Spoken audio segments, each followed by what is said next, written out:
क्या आप जानते हैं स्वामी विवेकानंद जी का जन्म 12 जनवरी 1863 मई हुआ। वह वेदांत के विख्यात और प्रभावशाली आध्यात्मिक गुरु थे। उनका वास्तविक नाम नरेंद्र नाथ दत्त था। उन्होंने अमेरिका स्थित शिकागो में सन 1893 में आयोजित विश्व धर्म महासभा में भारत की ओर से सनातन धर्म का प्रतिनिधित्व किया था। भारत का आध्यात्मिकता से परिपूर्ण वेदांत दर्शन अमेरिका और यूरोप के हर एक देश में स्वामी विवेकानंद की वक्तृता के कारण ही पहुंचा। उन्होंने रामकृष्ण मिशन की स्थापना की थी, जो आज भी अपना काम कर रहा है। वे रामकृष्ण परमहंस के सुयोग्य शिष्य थे। उन्हें 2 मिनट का समय दिया गया था, किंतु उन्हें प्रमुख रूप से उनके भाषण का आरंभ मेरे अमेरिकी बहनों एवं भाइयों के साथ करने के लिए जाना जाता है।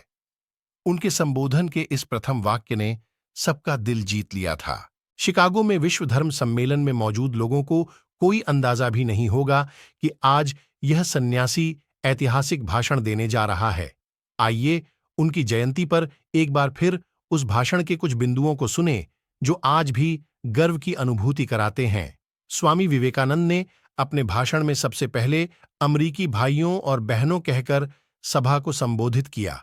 इसके बाद उन्होंने कहा कि मुझे गर्व है कि मैं उस धर्म से हूं जिसने दुनिया को सहिष्णुता और सार्वभौमिक स्वीकृति का पाठ पढ़ाया है।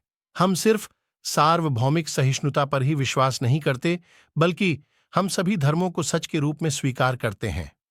मुझे गर्व है कि मैं उस देश से हूं जिसने सभी धर्मों और सभी देशों के सताए गए लोगों को अपने यहां शरण दी। मुझे गर्व है कि हमने अपने दिल में इस्राएल की वो पवित्र यादें संजो रखी हैं, जिनमें उनके धर्मस्थलों को रोमन हमलावरों ने तहस नहस कर दिया था और फिर उन्होंने दक्षिण भारत में शरण ली। मुझे गर्व है कि मैं एक ऐसे धर्म से हूं जिसने पारसी धर्म के लोगों को शरण दी और लगातार अब भी उनकी मदद कर रहा है। मैं इस मौके पर वह श्लोक सुनाना चाहता हूं जो मैंने बचपन से याद किया और जिसे रोज करोड़ों लोग दोहराते हैं। जिस तरह अलग अलग जगहों से निकली नदियां अलग अलग रास्तों से होकर आखिरकार समुद्र में मिल जाती हैं, ठीक उसी तरह मनुष्य अपनी इच्छा से अलग अलग रास्ते चुनता है। ये रास्ते देखने में भले ही अलग अलग लगते हैं, लेकिन ये सब ईश्वर तक ही जाते हैं। सांप्रदायिकता, कट्टरता और इसके भयानक वंशजों के धार्मिक हठ ने लंबे समय से इस खूबसूरत धरती को जकड़ रखा है। उन्होंने इस धरती को हिंसा से भर दिया है और कितनी ही बार यह धरती खून से लाल हो चुकी है। न जाने कितनी सभ्यताएं तबाह हुईं और कितने देश मिटा दिए गए। यदि ये खौफनाक राक्षस नहीं होते तो मानव समाज कहीं ज्यादा बेहतर होता, जितना कि अब भी है।